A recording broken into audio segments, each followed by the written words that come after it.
Comrade মানিক দে, comrade পবিত্র CPIM সদর মহকুমার সম্মেলন,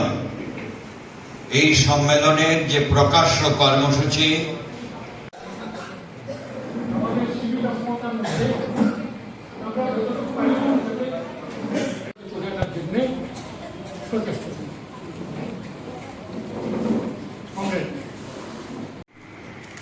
ভারতের কমিউনিস্ট পার্টি মার্ক্সবাদী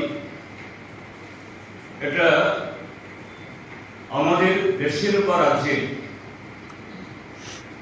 অন্যান্য রাজনৈতিক দল সচরাচরভাবে তাদেরকে আমরা তাদের আভ্যন্তরীণ কাজকর্ম সম্পর্কে না জানি, তাদেরও যে সাংগঠনিক প্রক্রিয়া আমরা দেখি তা থেকে ভারতের কমিউনিস্ট পার্টি মার্ক্সবাদী সম্পূর্ণ বিপরীত বা স্বতন্ত্র। আমাদের পার্টি প্রত্যেক 3 বছর অন্তর অন্তর আমরা আমাদের পার্টির সংগঠনে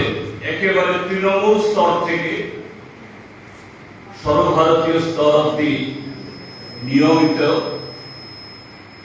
প্রত্যেক 3 বছর অন্তর আমাদের এই সম্মেলন বা সাংগঠনিক প্রক্রিয়া আমরা সংগঠিত করি এবং এটা নিঃসন্দেহে বলা যায় ভারতবর্ষের যতগুলো সর্বভারতীয় রাজনৈতিক দল আছে বা আঞ্চলিক রাজনৈতিক দল, তাদের সাংগঠনিক যে কার্যক্রমের মধ্যে এত বৃহৎ গণতান্ত্রিক প্রক্রিয়া আর কোন দলই হয় না। অনেক দলের তো সে গণতান্ত্রিক কোন প্রক্রিয়াই থাকে না। আমাদের পার্টির এই মুহূর্তে সারা দেশে প্রায় 10.5 লক্ষ সদস্য, তৃণমূল স্তর তথা ব্রাঞ্চ স্তর থেকে কেন্দ্রীয় কমিটি অবধি এই 10.5 লক্ষ যে আমাদের পার্টি সভ্য আছেন, তারা লক্ষাধিক এরকম বিভিন্ন কমিটিতে বিভক্ত হয়ে তারা কাজ করেন। আমাদের যে এই 24তম পার্টির মহাসম্মেলন বা পার্টি কংগ্রেসকে সামনে রেখে এরকম ছোট বড় মাঝারি লক্ষাধিক সম্মেলন সারা দেশে গত অগাস্ট মাস থেকে শুরু হয়েছে এবং আগামী বছরের এপ্রিল মাসের 2 থেকে 6 তারিখ তামিলনাড়ুর মাদুরাই শহরে,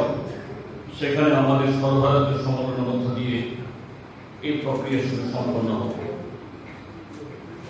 আমাদের এই প্রক্রিয়া শুধুমাত্র গঠনতান্ত্রিক যে আমাদের কিছু দায়বদ্ধতা, এটাকে সম্পূর্ণ করার জন্যই এটা আনুষ্ঠানিকতা না। এই প্রক্রিয়ার মধ্য দিয়ে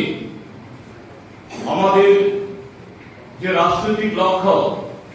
জনগণতান্ত্রিক বিপ্লব সংগঠিত করার মধ্য দিয়ে আমাদের দেশেও সমাজ পরিবর্তনের যে সংগ্রামকে কিভাবে আমরা এগিয়ে নিয়ে যাব, আর এই সমাজ পরিবর্তনের সংগ্রামকে এগিয়ে যেতে হলে পরে আমাদের পার্টির সংগঠনকে সেই সংগ্রাম তথা বিপ্লব সংগঠিত করার জন্য সেরকম সুশৃঙ্খল এবং মতাদর্শের উপর দাঁড় করিয়ে সেভাবে সংগঠিত আমাদের করতে হবে। কাজে সেটাকে সামনে রেখে আমরা ভারতবর্ষের বর্তমান রাজনৈতিক, সামাজিক, অর্থনৈতিক এবং সাংস্কৃতিক পরিস্থিতিতে কিভাবে আমাদের সংগঠনকে সাজিয়ে তুলব এবং এই রাজনৈতিক পরিমণ্ডলে